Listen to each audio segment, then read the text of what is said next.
Saudações, queridos e queridas! Está no ar mais um Renúmero J-League com todas as novidades e informações do melhor campeonato de clubes da Ásia. Aqui você ouvinte ficar por dentro de tudo o que rola no campeonato japonês.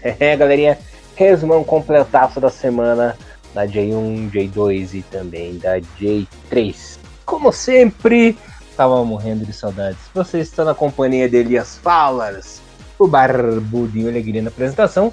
Comentários dele, o mito, Mr. Thiago Henrique Cruz, que não sei se a gente vai estar tão sem ritmo como os atletas da J-League, mas estamos um pouquinho afetados também devido à pandemia. Tava morrendo de saudades de fazer o programinha com vocês, galerinha, e morrendo de saudades mais ainda do meu amado Mr. Thiago Henrique Cruz. Nos dê a felicidade da sua voz, do seu tom de radialista antigo, Thiagão. Salve, salve, Elias. Bom dia, boa tarde, boa noite, todos nossos queridos ouvintes. Voltando o Renúmero J-League, né? Coisa que já não acontecia há muito tempo.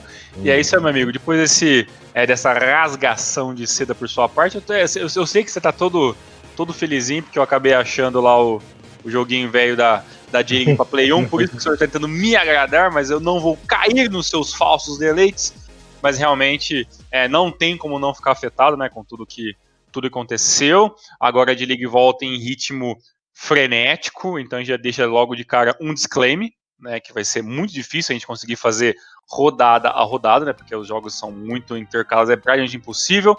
Mas a gente está sempre estudando aí formas, né, de trabalhar, e também na pandemia a gente trouxe 2 lives também pro Rino Maruca, a participação do Thiago Bom Tempo, foi muito bacana, também muita saudade do meu brother Elias Fala e toda a galera. E agora vamos voltar a falar sobre essa J-League que está acabando com a gente, com jogos às 6, às 7 horas da manhã, mas por enquanto é o que dá. A pergunta é, Elias, tá mais difícil acordar para ver J-League ou tá mais difícil pro Zago conseguir fazer o Kashima jogar bola?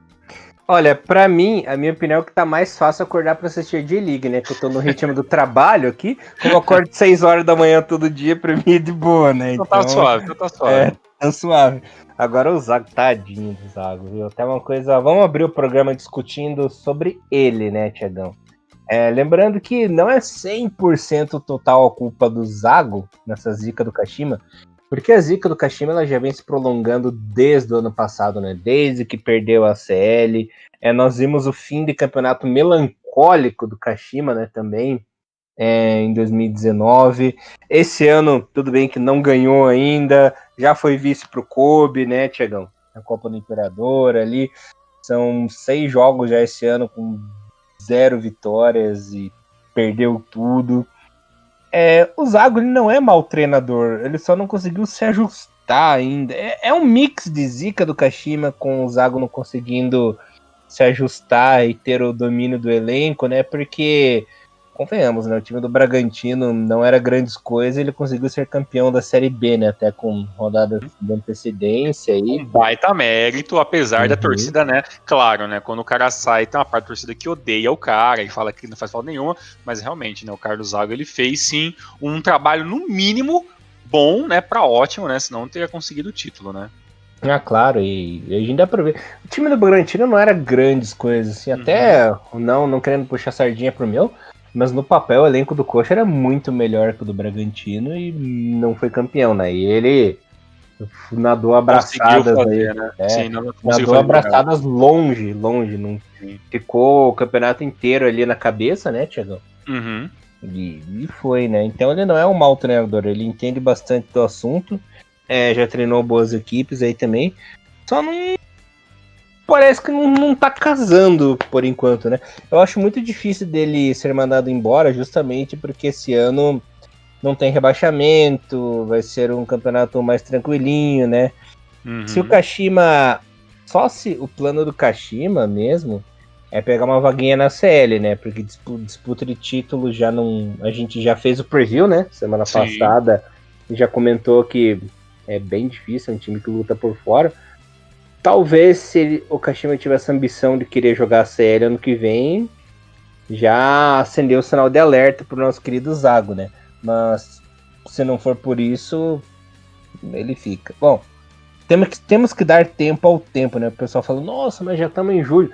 A gente ficou 4 meses do campeonato parado, né? Então só contou um mês até agora do campeonato, né? Exatamente. E bom lembrar, né, que vendo aqui a ficha técnica, né, do Antônio Carlos Zago, ele que chegou a jogar no Japão, né, por 2 vezes, né, no finalzinho da temporada 96. Na verdade, uma temporada só, que jogou pelo Kashiwa Reysol, né, ele que foi zagueiro, né, ou jogava de lateral, uma das posições, não vou lembrar de cabeça agora.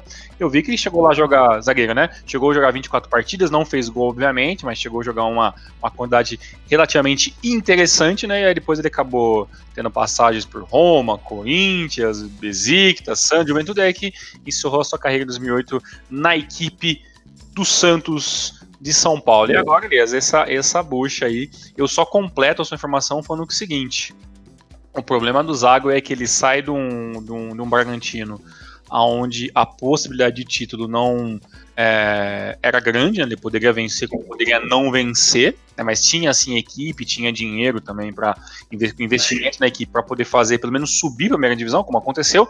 E na questão do Kashima Antlers é aquilo que nós estamos falando há muito tempo, né?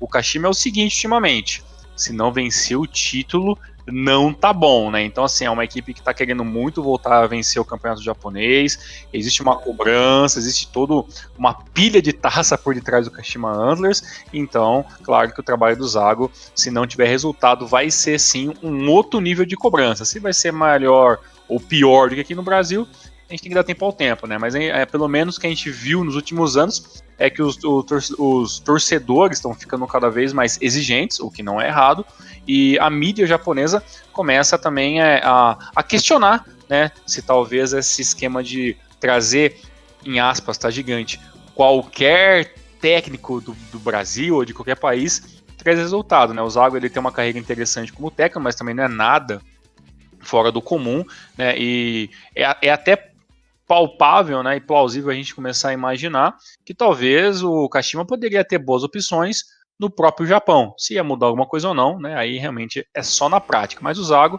tem um tempo de trabalho ainda, e a gente vai falar bastante sobre esse turbilhão de emoções que vai ser o Kashima Antlers 2020. É complicado.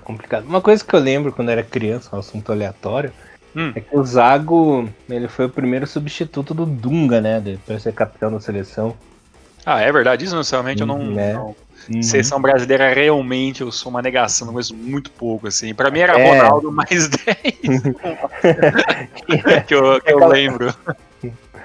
E tinha aquelas reportagens da revista Placar lá, até colocaram o Antônio Carlos na capa e tal, isso aqui. Olha aí, bem no fim, nem pra Copa ele foi, né, em 2002. Mas... acontece, né? Conseguiu ficar de fora pro Anderson Polga e companhia limitada. Pobre Zago, então, hein? Nossa, Anderson Polga, meu Deus. Você era esse cara dele naquela época, né? Uhum. O Zago que jogou com o Nakata na Roma, né? Verdade, né? Bom, bem lembrar que essa época, né, 2002, né, 98, 2002, era a época que o Nakata tava por lá, né? Bem interessante. Será que eles chegaram a jogar? Eu vou pesquisar depois. Será que eles jogaram realmente um jogo juntos? Será que... deve ter jogado, porque o Zago, ele ficou, se não me engano, de 99 até 2002 na Roma, exatamente, né? Exatamente, vendo aqui pelo Transmarket aqui, exatamente isso mesmo. Eles jogaram porque o Nakata, ele jogou de 99 até 2001 na Roma, né? Olha aí, então certeza, então se pesquisar, né, galera que tá um tempinho livre aí, como você vai achar pelo menos um joguinho ou outro, então que eles acabaram atuando juntos em campo, bem legal isso aí. Foram campeões, né, italiano e tudo mais. Uhum. Zago, Aldair, Batistuta. Interessante.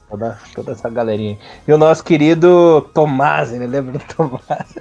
Tomasi, cara, agora realmente mais aleatório impossível, né? E claro, vendo aqui as coisas mais recentes, né, no Carlos Zago, ele realmente não tem uma carreira brilhante, mas passou também em vários times, né, como treinador, né? Então, começou lá como treinador do São Caetano, depois foi Palmeiras, não sei o que, foi subindo, passou por auxiliar técnico na Roma, do Shakhtar, voltou pro Brasil, fez Juventus Internacional, Fortaleza, Juventude, RB Brasil, né, que é o Bragantino, e agora o Caxias. Então, já tem uns skills aí upados de treinador, né? Não é um gênio, na minha opinião, mas assim, é um cara que sabe o que tá fazendo. Então, acho que mais do que merecido dar tempo ao tempo. Eu quero saber se realmente vai ter esse tempo ao tempo, né? Que na teoria é muito bonito, né? Mas na prática a gente sabe que se faltar os resultados, né, as coisas ficam muito difíceis. Falando em resultado, vamos passar pela segunda rodada aqui primeiro, Thiago? Vamos lá, então só lembrando então, que já nem eu lembro direito, teve a primeira rodada, a paralisação, e aí desse retorno de E-League, né, então só foram 3 pancadas em 2 semanas, é isso? Exato, complicado, né? Ok. 4 meses parado pra Exatamente. caralhado de jogo, né? Que foi num dia mais lindo do ano, né, 4 de julho. Olha aí, aniversário do Elias. Você sabe, né, lendas nunca morrem. Olha Claro, só. claro, um dia eu morro, mas fica mais legal. Meu Deus, que louco. E na minha cabeça, né, já que tô com foda-se programa, eu lembrei esse Lendas Nunca Morre, eu lembrei da frase do Soul Edge, né, que é o Soul Calibur, né, que você tá ficando no jogo e faz you never die, né, sempre que eu lembrei dessa merda quando você falou, mas tudo bem. Muito aleatório, muito mais aleatório que esse programa. E esse Rinomaru já virou. Virou aquele. Esqueci o termo lá, cara. Começou falando spin-off. Começou a falar do Kashiba, foi pro Zaga, e foi do nada pro Curitiba, que o cara sempre tem que puxar essa de Curitiba. Aí do nada, do Tomás. Tomou do Tomás, do Dunga, e agora do nada Soul Calibur. É isso, esse é o Rinomaru. Ai. Craque pra quê, né? Exatamente. Cracolândia que nos espere, né? A segunda rodada ficou a seguinte, ó. O Yokohama perdeu em casa pro Sapporo por 2x1. O Mizu perdeu em casa pro Nagoya também por 2x1. O Gamba também perdeu em casa, o clássico, né, pro Cerezão por 2x1. O Oita meteu 2x0 no Sagan. Ai. O Brown e o Marinos ficaram no 0x0. O Rei Sol perdeu em casa pro Tokyo, né? O Tokyo que tem sido aí um visitante meio indigesto. Frontale meteu 2x1 no Kashima. O Belmari perdeu em casa pro Sendai. E o Kobe foi surpreendido pelo Hiroshima por 3x0. Esse 3x0 foi um resultado que ninguém esperava, né, Tiagão? Nem eu, você, muito menos bom tempo, né? Exatamente, ainda mais jogando em casa, mas essa segunda rodada foi muito atípica, como você já deve ter percebido, né?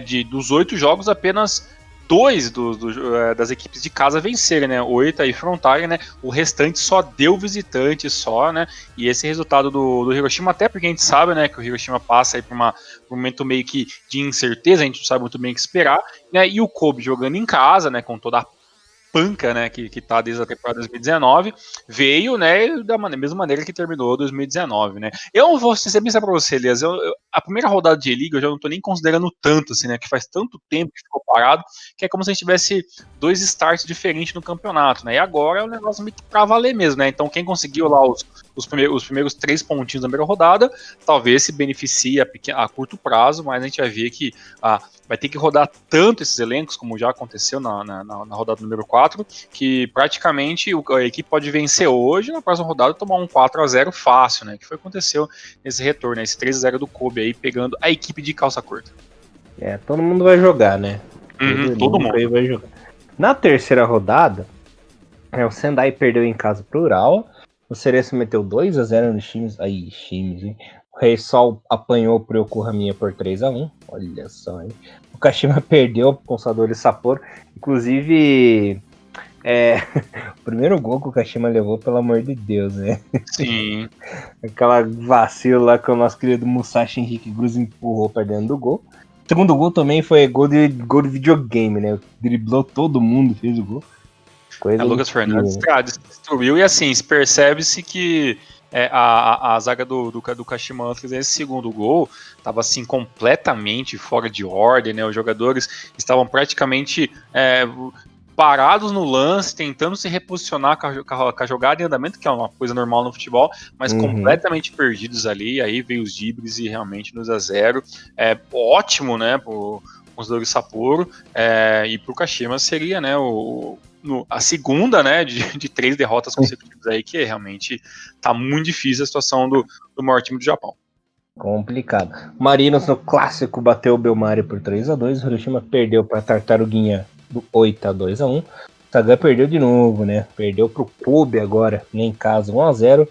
O Tokyo foi atropelado pelo Frontale. Não esperava um atropelo tão grande aí do Tokyo em casa. o Nagoya e o Gamba ficaram no 2-2, né? Deu um apagão na equipe do Toco, rapaz.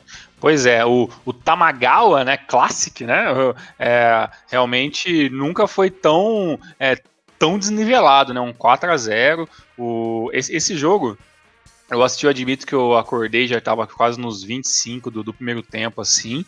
E assim, ritmo de rachão parecia em alguns momentos ali, né? A equipe do FC Tokyo muito lenta, né? Com dificuldade de passar do meio de campo em alguns momentos. E aí o Frontale, né, foi fazendo um atrás do outro ali e tal. Um espaçamento muito interessante entre as jogadas, né? Já começa com gols 17, né? Do Oshima. Depois o Hasegawa faz o segundo, né? Perdão. Aí o Leandro e o Damião faz o segundo, depois tem os gols no segundo tempo lá, e as coisas vão assim aumentando numa velocidade incrível. Interessante que as equipes jogavam no mesmo esquema tático, né? Então, teoricamente, os espaços no campo eram para ser iguais, né? Mas a diferença das equipes foram realmente gigantescas, e o FC Tokyo, que na temporada 2019 foi tão interessante, né? Ver a equipe jogar. Em alguns momentos ali bateu de frente com praticamente quase todo mundo. Essa temporada, né, já começa ali a dar um passinho para trás, e a equipe vai ter que se reorganizar o quanto antes, né? E até porque o elenco do FC Tokyo também é um elenco bem interessante, com 3 brasileiros jogando sempre, né? Shutoabe, Higati, o Takahagi, entre os outros ali, o Morishige, ótimo zagueiro. Então é uma equipe bem qualificada, né? Que simplesmente teve um apagão aí durante esse jogo. Maravilha, Thiagão. Sabe as palavras. Abrindo a quarta rodada aqui, vamos falar do jogo mais importante, que foi Marinos FC Tokyo, né? O Tokyo ganhou por 3-1, de virada, por sinal. Eu tô tentando entender até agora o que foi esse pênalti que originou o empate da equipe do Tokyo, né? O que ele tentou fazer ali para segurar? Foi segurar com a mão, a perna? Um lance muito confuso, né? Lembrando que o Marinos abriu o placar, aí o Tokyo empatou de pênalti com nosso querido... Peraí. Vou repetir a frase, tá? Ok. Lembrando que o Marinos abriu o placar com o nosso querido Endo. Aí de pênalti o Diego Oliveira empatou a partida. A virada foi bonita, hein, Tiagão? Uma cobrança aí perfeita, magistral. Da lenda reversa Leandro, que às vezes parece pra alguma coisa, né? Mas realmente a falta dele foi muito bonita. Estilo Iguita, né? Com o Iguita que tava bola durinha, assim, com a perninha durinha. E o Leandro de novo foi lá e fez o terceiro gol, já nos apagar das luzes, né? Exatamente, né? No ano passado a gente teve aquele baile, né, do KMF Marinos, e olha, como a gente falou, né, alguns jogos assim muito malucos acontecem, né? A gente viu na rodada 3, né, o UFC Tokyo tomando ali um puta baile, né, do Frontale. Aí já na metade da outra semana, já no finalzinho de semana, né, que a rodada 3 foi no meio da semana, perdão, a 3 foi no meio da semana e a 4 no final de semana, eu tô até confundindo os dias. E aí a equipe vem com a mesma proposta de jogo, mais ou menos, com algumas mudanças ali no esquema tático. A equipe do FC Tokyo vem com o Nagai jogando bem centralizado ali, praticamente num 4-5-1, né? Fazendo, é muito engraçado percebendo isso, né? O FC Tokyo que tem uma coisa interessante na equipe, que nem sempre funciona, mas vem funcionando muito bem na temporada passada, é que é um time que se adapta muito ao estilo do jogo do seu adversário, né? Então, pegou o Frontale, que joga ali com 2 linhas de 4 muito abertas, a equipe tentou fazer as 2 linhas de 4 para tentar diminuir os espaços. Aí joga contra a equipe do Marinos, né, o atual campeão, que joga com um esquema mais de um centroavante mais fixo, os alas menos abertos, aí eles fazem aquele esquema tático um pouco mais adaptado para isso. Então é bem legal ver isso aí. Nesse jogo, Elias, sinceramente, eu imaginava que no segundo tempo o Marinos tinha tudo, né, para fazer o segundo gol, teve boas chances no começo, para metade do segundo tempo, né, mas aí depois, né, quando começou a equipe começou a se cansar, o tempo foi passando e as chances também foram diminuindo, né? A equipe do Marinos está tendo um começo de campeonato bem mediano, né? Não tem nada assim muito animador para isso aí, para os seus torcedores, que também cobram muito também. A gente sabe que a torcida do Marinos, tanto a os brasileiros como os japoneses também estão sim acostumados com a equipe lutar por títulos, ou pelo menos bater de frente com a parte de cima. E dele esse retorno aí foi praticamente 2 derrotas, um empate e apenas uma vitória. E então com seus marinos, né, também não vai querer deixar que a parte de cima da tabela comece a se esvair muito rápido dele, né? Então com certeza o Marinos na próxima rodada deve ter mudanças, né? E eu acho que as mudanças, Elias, sinceramente, deveria começar pelo seu centroavante, né? Eu gosto muito do Onayu, mas assim, eu sempre fico, sabe, com um pouco pé atrás. Parece que às vezes o cara não tá rendendo, mas né, não foi substituído. Aí não vão ainda, né? Então assim, eu acho que não deve ter o Marinos, até porque se quiser lutar, né, pelo bicampeonato, não pode ter muita dó trocar o jogador, né? Claro, não deve queimar ninguém, mas vamos fazer essa zona rodar, até porque a equipe muito bem, né? Endo, Marco Júnior, né, Mizunuma, né, o próprio Diamano que voltou. Então, assim, é uma equipe bem interessante, principalmente no meio, praticamente meio campo não, né, o time inteiro é bom, né, tem Bumatan, Hatanaka, tem um monte de jogadores interessantes. Então, assim, vamos rodar o elenco e tenho certeza que o Marinos volta a vencer. Nesse jogo, o melhor para o FC Tokyo. E sabe quem que se deu muito bem essa rodada, Tiagão? O Frontale, que passou o trator por cima da equipe do Rei Sol, né? Meteu um 3-1, assim, avassalador, né? No fim do primeiro tempo, o Yanaga não tão double, né? Os 40 e os 42. Aliás, umas falhas defensivas. O Leandro Damião marcou seu terceiro ali, após cobrança de escanteio. E o Goi ainda tentou esboçar uma reação, né? Mas o Frontale foi dominante o jogo todo, não deixou a equipe do Rei Sol respirar direito. E atropelou, né? Ganhou aí com muita propriedade e segue na liderança aí com 10 pontos em 4 rodadas. Tá coladinho ali o Urawa, né? Em segundo, apenas com a diferença na saldo de gol. Mas a equipe do Frontale, será que esse ano vai, Tiagão? Ano passado esboçou alguma reação, mas no fim acabou murchando, né? Será que esse ano vai? Esse ano a gente espera que quem torce, né, pela equipe Frontale, espera só que a equipe seja um pouco mais concisa na metade do campeonato, né? O começo é sempre bem interessante, a equipe tendo gás, e aí vai passando as rodadas, o Frontale deu uma queda de rendimento ano passado. Uma coisa que eu achei bem interessante, talvez eu acho que a coisa mais interessante que eu achei no Frontale nesse jogo, foi essa meio quase dupla de ataque, né, que se formou na temporada passada para essa, que é o Ienaga e o Leandro Damião, né? Praticamente são os titulares absolutos, né? O próprio Yu Kobayashi agora luta, né? E nem no banco de reserva estava nessa partida, se não me engano, para poder tentar disputar ali um pouco de posição. Mas essa dupla de ataque, Ienaga e Leandro Damião, está funcionando muito bem, né? Dos jogadores altos, né? Não são rápidos, apesar que eu acho inacreditável quanto o Ienaga corre em campo, apesar de quase tem 30 ou 31 anos, se não me engano. E vem funcionando muito bem, né? O que aconteceu com o Rei Sol, Elias, é aquilo que eu tinha um pouco de medo, né, na pré-temporada, que era, poxa, será que o Rei Sol... porque é inevitável, né, você passa o ano todo dando pau em todo mundo na segunda divisão, né, você fica acostumado, né, com os resultados vindo tão fáceis, né, e eu não achei tão interessante assim a manutenção para 2020 do Caixa Rei Sol, né, então essas dificuldades de jogar com as equipes que estão teoricamente no topo, né, do futebol japonês, era um pouco já esperado, né, eu só não imaginava que o Rei Sol tivesse erros defensivos tão bobos, né? Principalmente nos gols do último gol do Leandro Damião na segunda etapa. Uma coisa que eu estava lendo também, Elias, pós-jogo, é que mesmo com essa boa vitória, o técnico do Frontale não gostou tanto assim do jogo, não, viu?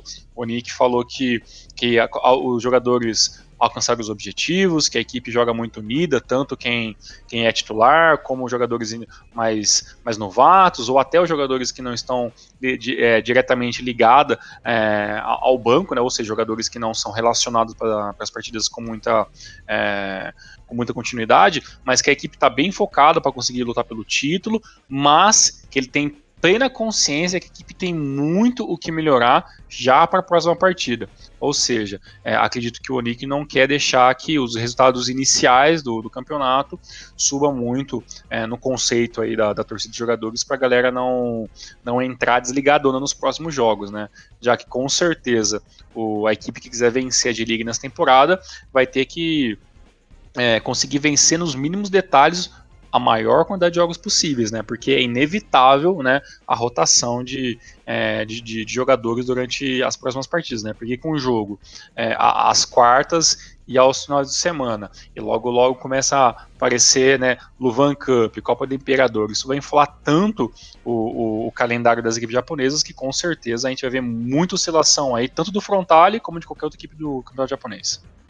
E o que oscilou geral foi na partida entre Oita e Kobe, né? Que tudo bem que a equipe do Kobe veio pelo cara com uma pancadaça do Furuhashi. Tá jogando bola, menino do Furuhashi. Sim, nossa, jogando demais, né?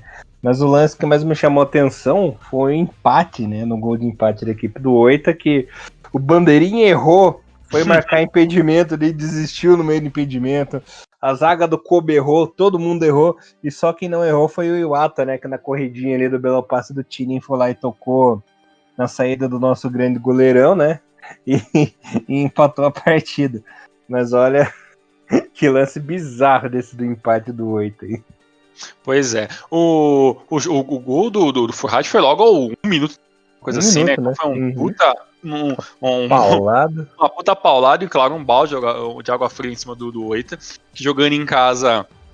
Claro, né, que a torcida é bem diminuída agora e tudo mais, agora tem esse esquema de alguns lugares do Japão, não sei se é todos os lugares ou em alguns, mas é o esquema de até 50% da lotação máxima, né, dos torcedores, e o Oita foi até muito guerreiro, né, porque teve sim chance de tomar um segundo gol logo na metade do segundo tempo ali, né, com o Tanaka e com o Fujimoto, e a gente já viu, né, a gente tá vendo já um Vissel Kobe bem aleatório, né, Elias, né? Você vê os jogadores que começaram essa partida, né? Você vê que muitos ali são reservas mesmo, né? E esta nem jogou, nem no banco tava, né? Para vocês terem noção, o único estrangeiro, né, que estava no banco e entrou no finalzinho apenas o Douglas, né? O restante só o elenco japonês. E o Oita, claro, que não tem nada a ver com isso.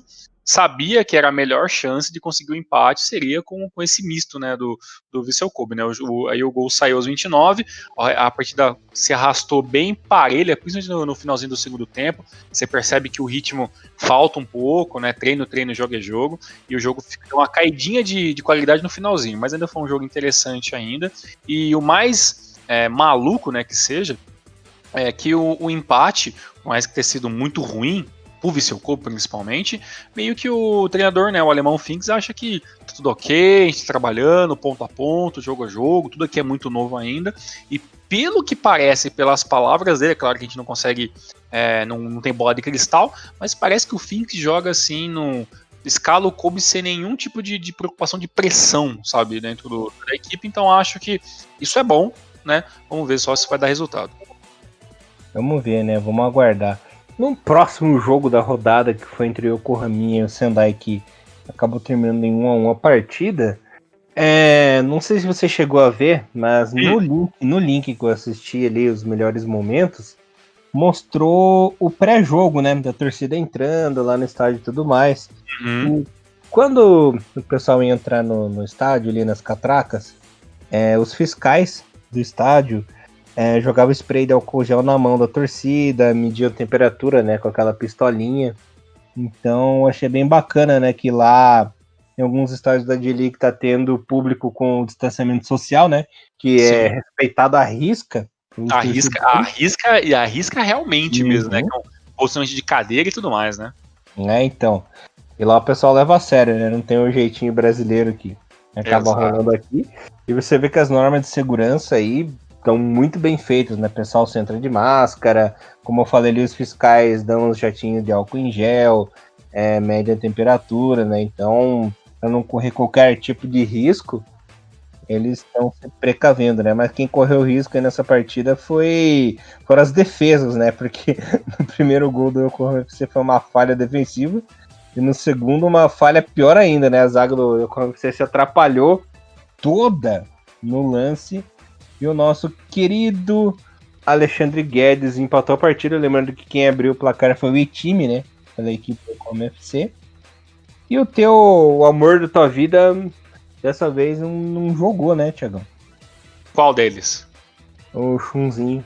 O Xizinho não jogou, realmente não jogou. E assim, né, a gente tá vendo que com a rodagem, né, falando mais uma vez desse assunto, muitos jogadores vão jogar, né. Mas, Elias, eu acho que vai ficar muito difícil a gente ver uma sequência muito grande, né, por exemplo, de um Nakamura, né, de um Matsui, né, ter uma sequência assim, de 2 jogos vai ser meio que, com a sequência louca de jogos, vai ser muito difícil ver eles jogando juntos em alguma partida, né, porque a gente vai ser jogado um numa partida, o outro na outra, e assim por diante, né.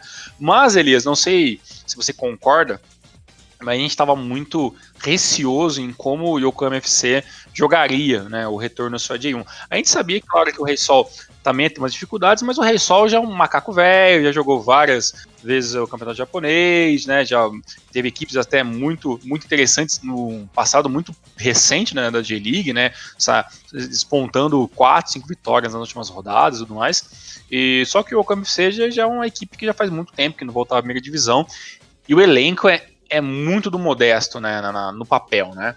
É humildão, né?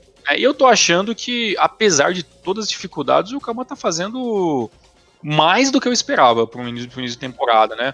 Conseguindo alguns golzinhos, claro, a defesa realmente, como todo mundo imaginava, é um dos pontos mais críticos da equipe, mas tá ali no meio da tabela, tá ok, né? Não tá passando nenhum perrengue, já conseguiu sua primeira vitória, que é sempre a coisa mais difícil para a equipe que volta da segunda divisão para a primeira, e tá, né, caminhando conforme os próprios passos, né, até onde a perna dá é o que está fazendo. Não dá para esperar mais do que isso, mas também acho que uma 10ª colocação, levando em consideração tudo que está acontecendo, acho que está positivo até agora, né? Dos elencos mais humildes que a gente viu aí na J-League, dá para comparar um pouco com o elenco do Vortis aquela vez, né? Era bem modestinho, assim.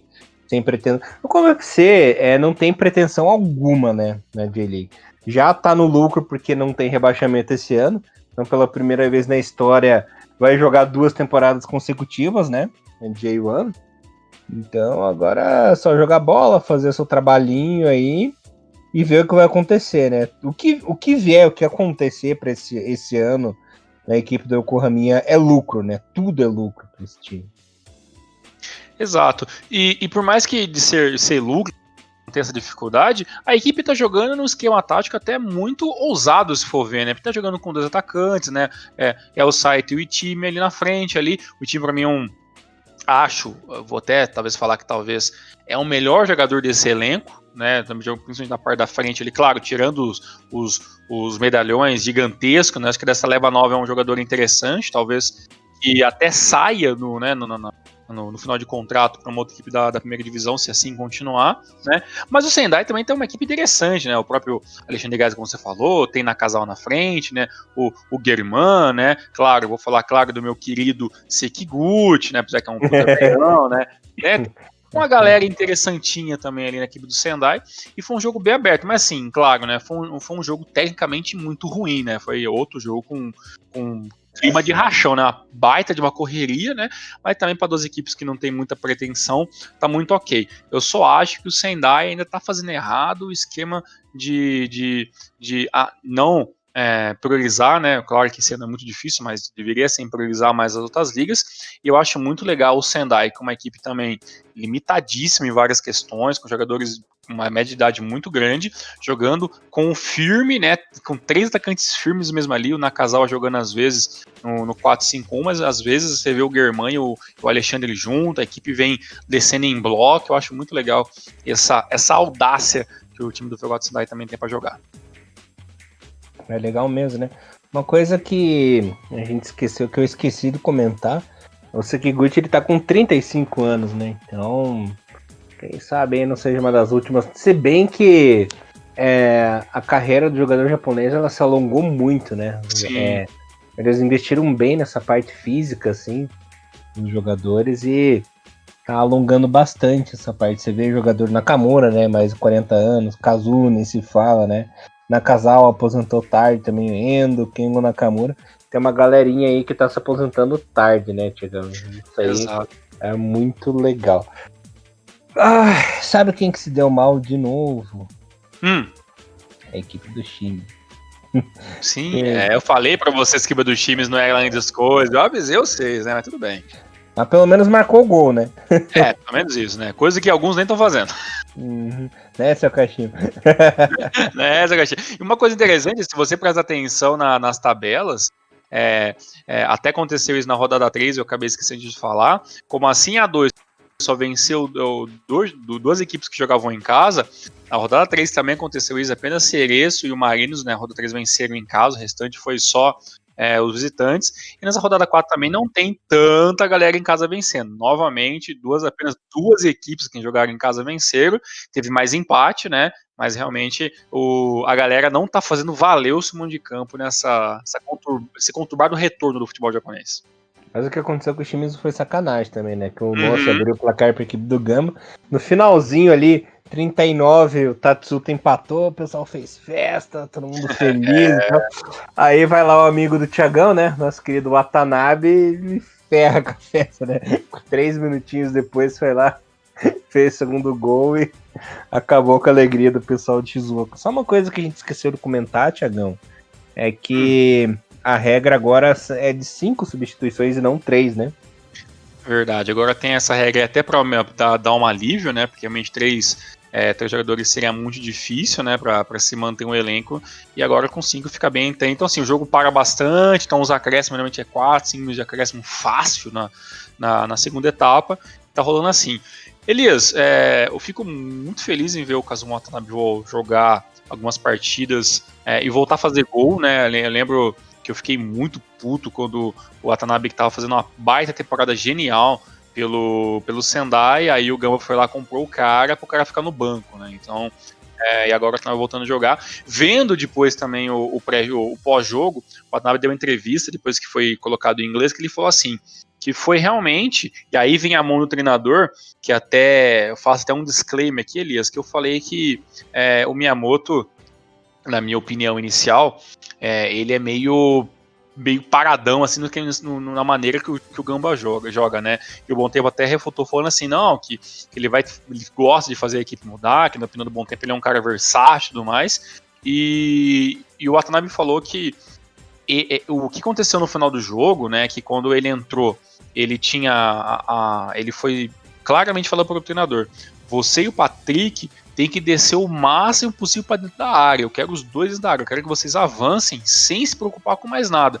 Então, assim, o esquema do Watanabe ter conseguido fazer o gol nos 39 minutos, com o Gamba pressionando, teve claramente dedo, né, do Miyamoto, que deu essa instrução pro jogador e funcionou, né? Então, o Watanabe, claro que não é nenhum gênio nem nada, mas soube aproveitar muito bem as chances que teve, o Patrick jogou muito bem as boas chances que teve, o Ademilson também acabou perdendo um belo lance, se não me engano, no finalzinho do primeiro tempo, e o Shimizu, né, que com escudo novo, mas o futebol, né, meio velho ainda, né? Então, talvez não precisa melhorar um pouco, apesar, Elias, que esse elenco do Shimizu também no papel é bem interessante, né? Como a gente sabe, né? Tem Namida, tem Junior Dutra, tem Alcinho, né, tem outro jogador que tem o Goto, né? O Keita Nakamura. Então é uma equipe interessante, né, apesar que o gol dessa vez foi feito pelo Yugo Tatsuta, mas é uma equipe bem interessante que acho que tá faltando um pouquinho de liga ali só, né? Então eu acredito que o Shimizu vai começar a despontar mais cedo ou mais tarde, mas para esse começo do campeonato tá um pouquinho difícil. Uhum. Você sabe que o Watanabe é um jogador que eu gosto, cara. Não, ele é bom, ele é interessante pra caramba. Pena que ele veio de uma safra com uma posição muito difícil, né? Então, pra seleção, ele sempre passou muito longe, né? Mas é um cara esforçado, interessante, alto, tem uma força física interessante. Então, acho que tem boas qualidades pra ser um baita de um J-Leaguer, né? O Watanabe, né? Não, ele é bom jogador, cara. Eu gosto dele. Ele não tá tão velho assim, ele tá com 33 anos ainda. Tem lenha pra queimar ainda. Você sabe que eu lembro do Kazuma Watanabe naqueles joguinhos da J-League do Play 2, sabe? Na época do Marinos ainda. Depois do Marinos ele foi pro Tóquio, né? Ficou um tempão lá no Tóquio, um tempão lá no Kobe, depois veio pra equipe do Gamba. Eu até, se eu não me engano, naquele Aoki Samurai 2010, se eu não me engano, ele tá nos reservão ali. Eu lembro que tinha uma galerinha até naquela época não eram não tão conhecidos, né? Tinha o Inui, tinha o Kazuma Watanabe, tinha o Koroki. Tinham uns jogadores que eram olímpicos na época, né? De uma idade mais novinhos, assim. Tinha pra você selecionar. E E se tinha eu um não me deles.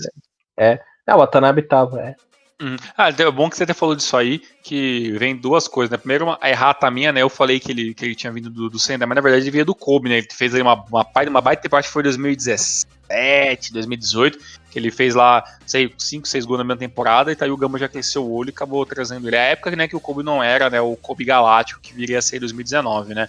E outra coisa bem interessante que você falou sobre a questão da idade dos jogadores, a gente vê recentemente uma coisa bem parecida, né? Você vê o Kengo Nakamura, que já tem 38 ou 37, eu não me lembro agora, e no final do ano passado ele teve uma baixa de uma lesão que tiraria ele até a metade do campeonato japonês, né? Que ele ficaria praticamente sem jogar, e alguns diziam até que seria muito difícil o Kengo voltar a aparecer com frequência, e o cara conseguiu se recuperar. Claro que a pandemia ajudou muito, né? Todo mundo ficou parado, mas o Kengo tá aí recuperado, já voltou a treinar, né? Então você vê que a questão médica do Japão evoluiu muitíssimo nesses últimos 10 anos pra cá, né?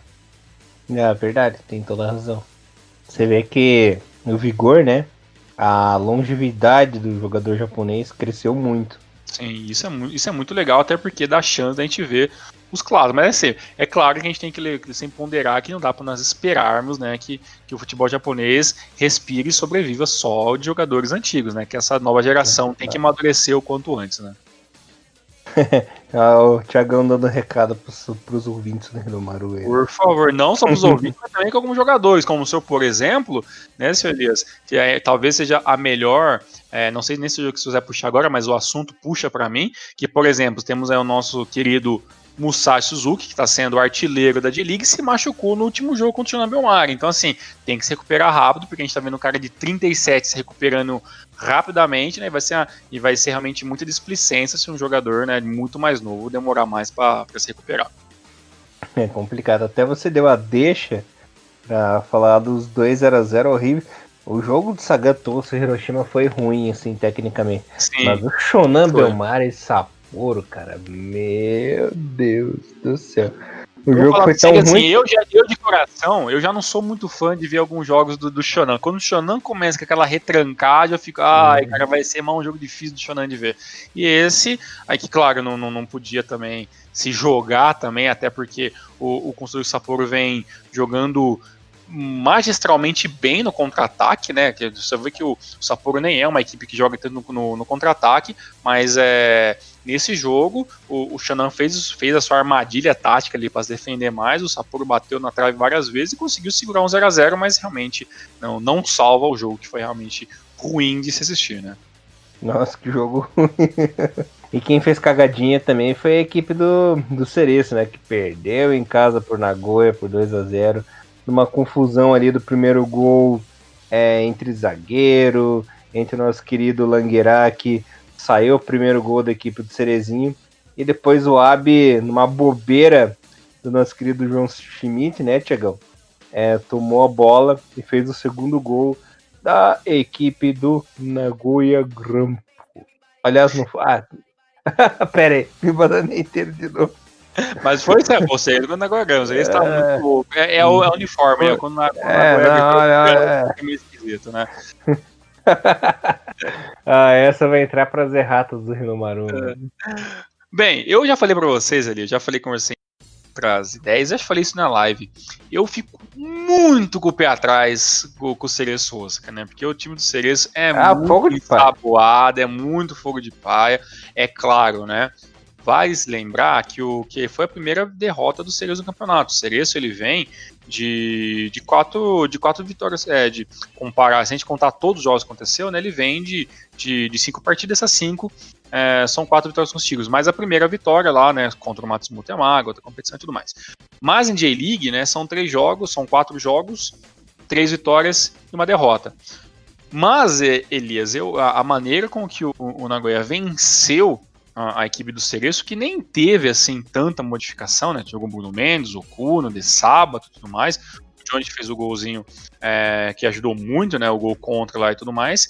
Acabou entrando na conta dele. Mas jogou Kiyotaki, né? Jogou Sakamoto. Assim, dá pra dizer que o Seri jogou com a sua equipe praticamente full ali, né?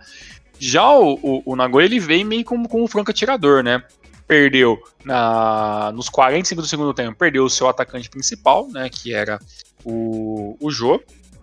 O Mukanazaki agradeceu isso, né? Até porque o Mukanazaki, acredito eu, que está desesperadaço para voltar a fazer gol e voltar a jogar bem, para ele voltar para os holofotes principais do futebol japonês. Até porque é certeza que o Mukanazaki não quer morrer abraçado junto com o Sagantoso.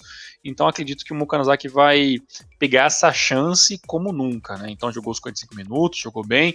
O Abe, sinceramente, é o jogador que eu acho mais interessante dessa equipe do Nagoya atualmente, que não tem um elenco tão ruim, né? A equipe o elenco do Nagoya, se a gente for parar a pensar de 2018 para cá, teve ali uma dependência dos brasileiros, essa dependência foi diluindo, né? Os jogadores foram ganhando um pouco mais de espaço, contrataram um bom goleiro, que claro, não é nenhum gênio, né? Já que o Elias conhece mais do que o futebol australiano que eu, já me falou já que o Langerhard não é nenhum o Schweizer, até porque ele é velho. Mas é um goleiro que tem uma certa definição de bom goleiro para os padrões atuais, e a equipe vem melhorando ali a parte do meio campo à frente, que é o que importa nesse momento para a equipe do Nagoya. Venceu 2-0, né, não tem nada a ver com o gol contra do Dionichi, acabou matando o jogo aos 60 do segundo tempo. O time do Cereço teve uma chance ou outra ali, mas as substituições eu achei que acabou piorando mais do que ajudando a equipe do Cereço, que eu acho bem normal, né? Então o Cereço está perdendo de 1-0, fiz algumas substituições, as substituições não resolveram, e aí tomou o segundo gol e praticamente o jogo já estava resolvido. Bom para a equipe do Nagoya, que pode até dizer que está invicta no campeonato até agora, né? Não perdeu nenhuma, né? Vem aí na J-League com dois empates e 2 vitórias. Tá ok, uma quinta colocação, é um resultado que eu acho que não vai se manter, acredito que o Nagoya vai ficar apenas entre os 10 ali, entre os 10 da competição, mas é bom ver o Nagoya sendo um visitante que bote um pouco de medo, né? Na temporada passada teve alguns jogos que realmente o Nagoya deixou muito a desejar, e pro Cereço, terceiro colocado, tá muito bem, mas se quer realmente aspirar ao título, não pode, em maneira nenhuma, perder pro Nagoya Grampus. Complicado, né? Muito. Até porque perder 3 pontos hoje é muito difícil recuperar isso aí, né? Não pode dar bobeira. Tiagão, deixa eu fazer uma pergunta pra você. A gente tá na quarta rodada ainda, começo do campeonato. Antes de fazer essa pergunta, eu vou passar a classificação aqui, tá? Em primeiro tá a equipe do Frontale com 10 pontinhos. Segundo o Urawa na cola ali em segundo com 10 também. E o Cereço enganando geral, pra variar. Sim. Em terceiro, né? Na parte que estariam para rebaixamento se tivesse. Shimizu e Kashima que não venceram ainda esse ano, né? Uhum. Uma pergunta que eu vou fazer para você. Entrando mais essas duas equipes da J2 que sobem ano que vem. O que dá para esperar dessa galera do Lenga-Lenga, né?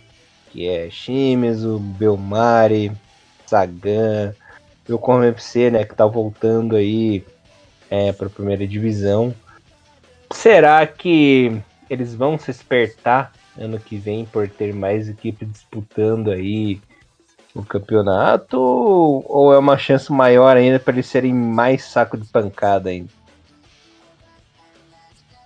Então, vamos fazer aqui uma brincadeira de mandinar, né? Nesse momento, a gente tem 2 times absolutos, né? Vamos dizer que o campeonato termina do jeito que tá agora, né? Que passa, sobe lá o Vivaren e sabe o Omi. O Omi já faz um tempinho que já devia ter subido mesmo, então é normal que a gente espere que o Omi volte. Vamos dizer que volte o Vivaren Nagasaki, que é uma puta equipe legal, ou que venha até o Vortex no lugar dele, beleza. Dependendo como essas equipes voltarem para a J-League, o nível de investimento que elas tiverem um pouquinho mais do que normalmente tem as equipes menores, eu acho que pelo menos dá para a gente colocar muita banca e muito medo nas equipes do Lenga-Lenga, né? Então, por exemplo, Shonan, né? Eu acho que o Sagantoso realmente é uma equipe que, quando começar o pega pra capar, não sei, até porque, né, já se ouve muito falar na mídia japonesa que a equipe do Sagan acredita, né, que um jogador ou outro vai resolver os problemas, né, então, tipo, sabe, ainda muito dependendo do jogador só, de colocar sempre em cima de uma estrela, então, assim, eu acho muito difícil a maneira com que o Sagan vem trabalhando com o futebol japonês ultimamente. Me fugiu agora o nome do Toyoda. Então, assim, vê muito que o Toyoda é o homem para resolver os problemas do Sagan Toast, a gente sabe que o Toyoda não é nenhum menino, né, então, colocar essa puta responsabilidade em cima do ombro de um jogador só, muito complicado. Então, assim, eu acho que assim, se as equipes da J2 chegarem na J1 e tiverem um investimento de pelo menos manter o elenco e contratar um nome ou outro de algum jogador, entendeu? Bom da segunda divisão, um jogador ou outro que perdeu o contrato na primeira divisão, eu acho que sim, a gente pode ter uma reformulação no futebol japonês, né? Acabar caindo os lenga-lenga, ou pelo menos um dos lenga-lengas, né? A gente tem um pouco mais de variedade no campeonato, as equipes que a gente não vê muito jogando tem um pouco mais de tempo, e nesse momento eu começo a acreditar que é mais fácil o Sagan Tosso, né, cair do que o próprio Yokohama FC. Né? Eu acho que é muito mais fácil a gente imaginar que o Shonan Bellmare, né, que vem aí de quatro jogos, três derrotas e apenas um empate, né, que foi um empate muito do feio, né, como a gente acabou de falar agora de pouco, tem mais dificuldades do que, por exemplo, o Omiya jogando muito bem. Né? O Omiya é uma equipe rápida, né? O Vera Nagasaki, uma equipe jovem, você pega uma ou outra rodada despercebida, você acaba vencendo essas equipes e afundando elas cada vez mais. Né? Então, acredito que vai ser bom pra gente e vai ser péssimo pros torcedores, né? Então acho melhor a galera torcedora dessas equipes do Lenga-Lenga já começarem desde já preparar seus corações que 2021 pode ser realmente um divisor de águas no campeonato japonês. Assim, sinceramente, eu espero. Vamos ver, né? E pra encerrar aí a rodada, o Kashima perdeu de novo, rapaz. Dessa vez, no Ural jogando em casa. Tá difícil, né? Uhum. Golzinho de futebol, lançamento, quase tomou 2 gols iguais, né? Um lançamento no segundo pau, onde o jogador pegou, jogou no meio de 2, e o brasileiro, né? O Everton, né? Se não me engano, acabou colocando para dentro da área. Depois, ainda no primeiro tempo, outra falta do lado esquerdo, batida em diagonal para dentro da área. Quase que o Everton faz o segundo gol. Da mesma maneira, assim, se o Kashima tomasse 2 gols do mesmo jeito, seria realmente para sacramentar ali o pior Kashima dos últimos 20 anos, né? E os resultados são horríveis, né? Se a gente contar tudo, né? O Kashima não venceu nenhum jogo, né? Não venceu não conseguiu entrar na Asia Champions League, né? Apanhou de todo mundo aí e fez apenas um gol, né? Então a situação tá muito difícil e o Juan Lano, né? O Juan, não sei agora como que é a pronúncia correta, Juan Lano, né? Que jogou os 90 minutos, tá num mato sem cachorro, né? Ele imaginou que viria pro Kashima e claro, né? Seria uma equipe que pelo menos iria aspirar o título, tá marcando a última colocação e isso com certeza não deixa nenhum jogador feliz. Nem no coxa ele ficou em último. Pra você ver. E vendo a classificação do Kashima não é nada muito diferente do que a gente vem vendo nos últimos tempos, né? Shohito jogando, né? Tudo mais. Tem, claro, uma variação ou outra ali, né? Achei muito do esquisito o Léo Silva nem ter entrado nesse jogo, talvez, claro, para poupar ele para um próximo jogo, né?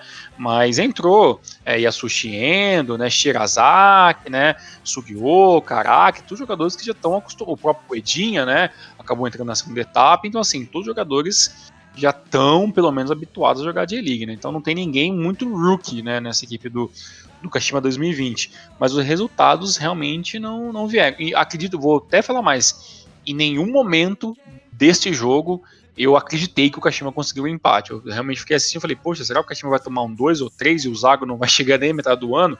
Acabou segurando 1-0, mas realmente a equipe do Kashima praticamente irreconhecível, mas palavras vindas do Elias, né, créditos para ele, o Kashima já não tá bem e já não é de hoje.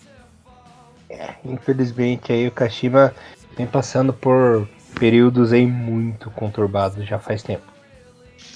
Se não me engano foi ano passado, contra quem que foi o jogo, relatos até próprio do nosso brother, todo mundo conhece aí do Futebol Nippon, o Yukio, né, falando que metade do segundo tempo já tinha torcedor indo embora, né, então tipo assim, a torcida já tá descrente com o Kashima desde a temporada de 2019, né? Isso foi só se agravando. E assim, eu não imaginaria, em hipótese, nem se eu tivesse que colocar o maior dinheiro no mundo, eu arriscaria o Kashima ia estar em 4 rodadas em último lugar, com praticamente aí 7 gols tomados, ou 6 ou 8 gols tomados. Então, realmente, um início de campeonato horrível pro Kashima Antlers.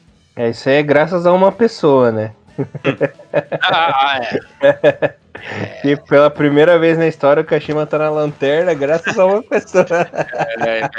Vamos deixar no ar, quem sabe sabe. E o próximo jogo, Elias, eu acho que não vai ser também nada assim muito fácil, claro. O Kashima enfrenta em casa o atual campeão da J-League, né, Yokohama F Marinos, né, jogo aí do dia 18/7, às 6 horas da manhã. Eu sei, a J-League não tá ajudando ninguém com jogos às 6 às 7, mas é o que tem, né, Elias? É isso aí, Yokohama versus Kashima, Kashima versus Yokohama. Olha, se o Marinos jogar como o Marinos, a parada vai ser complicada aí pro Kashima. Essas estátuas que atrapalham, né? Tem que mudar, tá na hora do futebol japonês mudar e parar um pouco isso aí. Vamos tirar a estátua do estádio. Falando aqui da J2 agora, que também tivemos a 4ª rodada, com os seguintes resultados. O Fadiano perdeu em casa pro Gravans por 2-0. O Kofu ganhando 2-1 do Tsuegen. A Uberex 1, Matsumoto 0. Kyoto 2, Avispa 0. Será que vai? Agora vai! Ryukyu 1, espero que sim, né? Ryukyu 1, Tokushima 3. Monterio e Mito ficaram no 1-1. Zaspa Gunma 0, Matida 1. Omiya 1, Verde 0, grande clássico ali da regiãozinha. Jeff 0, Tutig 1, e Lucas Prado. Júbilo 2, Renofalars, Renofo Yamaguchi 1. E Nagasaki 2, que é o líder, Erime 0. Por enquanto, Nagasaki é o líder com 12 pontinhos, seguido do nosso querido Omiya Ardide, é um empate técnico, né? Os dois têm 12 pontos e tem o saldo aí de 5, né? Mais 5. Tá todo mundo aí coladinho. Em terceiro, o Vortis com 7. Lembrando que esse ano, excepcionalmente, sobem os dois só, não teremos fase playoffs. E também ninguém cai para J3. Lembrando que o Zaspa, o Lanterninha, não ganhou até agora, né? 4 rodadas, 4 derrotas. Calma aí, Elias. Não teremos playoff nesse ano, então, é isso? Não teremos playoff, porque vão subir só 2, né? Olha só, esse ano vai ser louco, então, hein? Vai subir só os 2, né? Que é o pessoal ali para completar a primeira divisão. E sem playoff, cara. Vai quem ficar em primeiro e quem ficar em segundo, já era. Olha só, tem algumas coisas bem legais pra gente poder rapidamente bater aqui sobre a J2. Eu vou deixar pra fazer uma explanação melhor sobre as equipes durante o ano que for discorrendo, né? Mas bem, vamos lá. Não acho nada diferente e acredito até esperado nosso, né? Que a gente tá sempre acostumado a se iludir, né? Com o verde lá embaixo da tabela, né? Nenhuma vitória até agora, só do saco de pancadas, né? Então tá realmente difícil mais uma vez. O Jeff tá lá no meio da tabela, né? Mas a gente não sabe o que esperar muito, mas pelo menos já venceu 2, então, né? Já é melhor do que alguns anos aí. O Kyoto sempre me deixando com falsas esperanças. E Elias, melhor do que isso, o time da J2 também parou de ser bobo também, né? Recentemente saiu aí, né, que o jogador brasileiro lá, né, o Rony, foi suspenso, perdeu a liminar que acabou prejudicando, né, o Albirex Niigata quando o jogador estava no Japão, e aí meio que deu uma forçada, tentar usar uns negócios aí para que ele poder migrar, né, e voltar para o futebol brasileiro antes do final de contrato, veio jogar no Atlético Paranaense, e agora saiu aí a liminar da FIFA, né, que em ordem judicial o Albirex ganhou do jogador, o jogador brasileiro foi suspenso por 4 meses e também, né, o querido Atlético Paranaense do Elias acabou também se ferrando e não poderá registrar nenhum jogador nas próximas 2 janelas de transferência, né? Então, assim, 2 aninhos sem poder brincar no Futebol Manager, né? E isso mostra que, assim, o cara veio pro Japão, quis ir embora quando quis, modo foda-se e tudo mais. Não gostou, ficou de mimimi. Exatamente, o Albirex foi lá, judicialmente, dentro da FIFA, foi lá e, ó, no bozó do jogador brasileiro e tem mais que ser feito isso. O cara vem, assina contrato, ganha dinheiro, quer ir embora quando quer, tá achando que isso aqui é a casa da mãe Joana? Então, muito bem pra FIFA e muito melhor ainda pro Albirex Niigata, que mostrou que o futebol no Japão é coisa séria. Se o brasileiro não jogar sério, nem vai pra lá. E vou dizer mais, Elias. O seu jogo podia ter sido muito mais bem sucedido jogando pela equipe do Nagoya Grampus. Gosto muito do jogador interessantíssimo, beleza, quis voltar para o Brasil. A questão da adaptação é uma coisa muito individual, mas por uma torcida que abraçou tão bem o Jô na equipe do Nagoya Grampus, o Jô deveria assim ter um pouco mais de respeito pelos torcedores, pelo menos. Foi muito preguiçoso nessas últimas aparições dele pela equipe, e também achei ele muito frio também, sabe, muito qualquer coisa na despedida, em aspas, em redes sociais, exaltando a volta ao Brasil e esquecendo que se não fosse os bons resultados que ele sim ajudou muito a equipe do Nagoya a fazer, dificilmente que ele voltaria para o Corinthians tão fácil assim. Então, essa maneira brasileira de dar as costas muito rápido para o futebol japonês é uma coisa que me incomoda há muito tempo. Triste, né?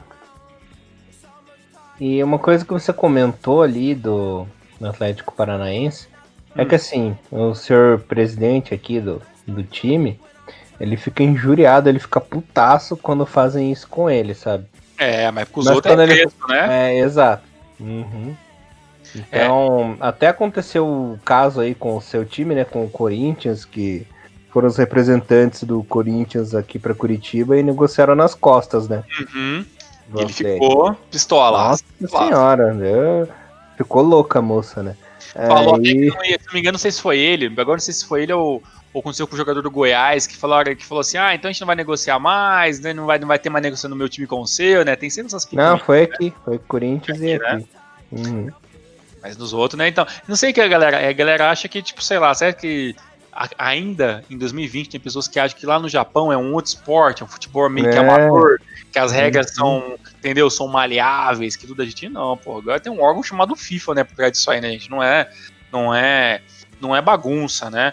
Então realmente é complicado. E antes que eu me esqueça, Elias, pelo menos para acalentar um pouco o nosso sofrimento, né? A J2 está tendo, pelo menos toda a rodada, tem apenas pelo menos um jogo, ou dois, depende da rodada, que está sendo transmitida oficialmente pelo canal do YouTube, né, da J-League Internacional. Então a galera pode assistir o jogo lá. Eu, muitas vezes, Elias, o que eu faço? Eu acabo colocando lá o jogo, um lembrete, né? Até uma dica para vocês, tá, gente? Coloca o lembrete do jogo. E quando começar a live, eu deixo meu PC ligado, né? Na madrugada, sei lá, tal, e deixo o PC ligado.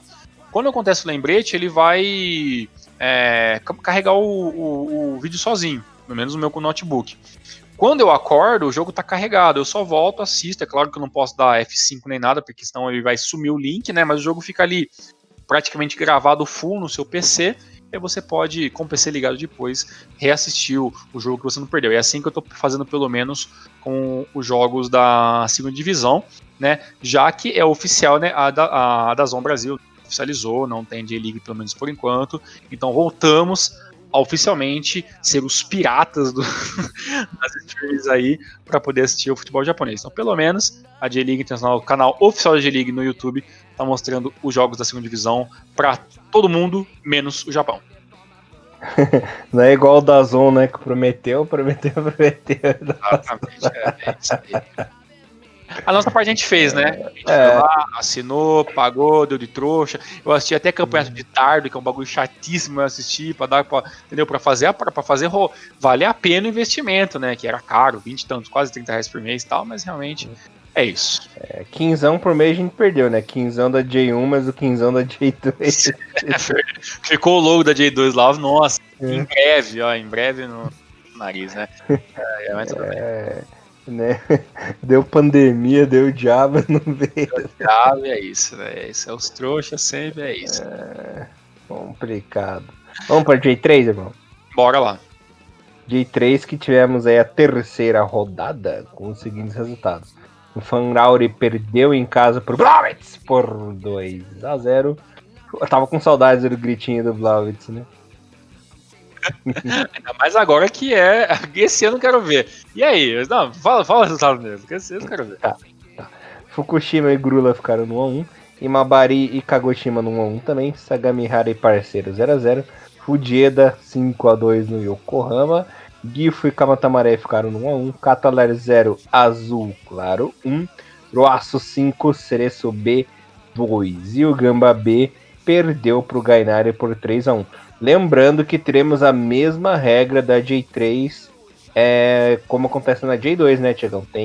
Sobem 2 também, direto, não tem playoff. E não, por enquanto também não cai ninguém nessa temporada. Então vai ser assim, vai ser louca essa J3 esse ano, hein? Esse ano vai ser muito louco. E nesse momento, Bobbits, né, e Roas Kumamoto, né? Então, dois que você gosta aí, se der, claro, o campeonato é longo, corrido pra caramba de 3, vai ser uma maluquice também, mas pelo menos até o momento eu não tô ok. Elias, a pergunta é, esse ano o cavalinho pula a cerca? Puxa vida, ano passado tá mais fácil que esse ano e não subiu, né? Pois é, né? É complicado, né? E vamos ver por outro lado, Elias, na parte da tabela, Hachinori, né, um dos caçulinhos já tem uma vitória nesse ano, né, tudo bem, 2 derrotas e uma vitória, e o Imabari mostrou que pelo menos de empate a equipe já tá manjando um pouco segurar jogo, né, então tem 2 empates, uma derrota, um estreante, tá tudo muito bem, muito obrigado, né, então tá tudo sossegado. O jogo aliás, desculpa interromper, fica a dica aí, pessoal, ali no Spotify, se vocês quiserem ouvir o Renomaru Drops do Imabari e do Fanauri Hachinori, fica aí a dica para vocês ouvirem um pouco sobre as origens e história dos clubes, né? Exatamente, que é muito legal também, são times que, olha, pelo menos inicialmente, tá deixando todo mundo muito feliz ali, e a gente tá caminhando a passos lentos, e quem sabe para 2022 a gente já começar a ter rebaixamento, né? Aí vai ser mais louco ainda. Então acho que é o passo que falta ali, e talvez esse esquema de subir 2, não ter rebaixamento, do outro não ter que descer mais, talvez seja até uma maneira de, eu vejo assim, né, o lado positivo de tudo isso, né, de talvez forçar um pouco mais a ter esse sistema de rebaixamento, até pra gente ter, quem sabe, né, times da JFL conseguindo chegar na terceira divisão e aí fazer um esquema um pouco mais organizado, né, na parte de baixo aí da elite do futebol japonês. Sim, senhor. Agora, termina que você tava falando lá, que desculpa me interromper. Vou sinceramente pro seu, eu até esqueci do que era, mas eu acredito que era sobre os horários, né? A J3 ainda é um campeonato muito difícil, né? De poder estar assistindo jogos, mas, né, a J3 tem jogos no final de semana, então a gente tá gravando isso, né? Então nessa madrugada já vai ter alguns jogos ali dessa rodada 4, né, da rodada 4 do futebol japonês da terceira divisão, então depois vocês procurem os links aí com a galera que tiver antenado no assunto, né. A J-League volta nesse final de semana, no dia 18, com rodadas às 6 e às 7 horas da manhã, e a J2, né, também acontece no meio dessa semana, né, a J2 também vai ter jogos no meio da semana, então no dia 15 também na madrugada nós estamos gravando esse Renomaru, né, que a gente está gravando esse Renomaru no dia 14/7, né, na terça-feira, então na quarta-feira nessa parte da manhã, às 7 horas da manhã, também tem rodada da J2 e com certeza substancialmente a J2 também terá jogos no final de semana, no dia 18, com horários que variam entre 6, 6:30 e 7 horas da manhã. Por enquanto, quem quiser ver J-League vai ter que realmente fazer um esforço extra, porque jogos na parte da madrugadinha nossa em 1 da manhã, por enquanto, acho que não vai rolar. Vamos aguardar, né? Vamos aguardar a parte da gente, né? Fechou? Fechou, meu irmãozinho? Semana que vem estamos aí? Estamos aí, lembrando que o Musashi Suzuki, o Elias não falou, o Musashi Suzuki ainda é artilheiro da J-League. Chupa, Brasil! Isso aí, eu tava esperando você citar, né? Essas coisas importantes sempre é bom que o autor, né, faz. Tá bom, né? Mas já que ele se machucou, acho que não vai durar muito tempo. Mas já tirou um print pra sempre mostrar isso pro Elias. Ai, meu Deus do céu. Depois dessa tem que acabar o programa. Até semana que vem. Até semana que vem, meu irmãozinho. Um abração, galerinha. Tenham aí uma ótima semana. E Rinomaru, levando o melhor futebol japonês pra vocês. Valeu! Abraço, fique com Deus. Tchau. Sayonara!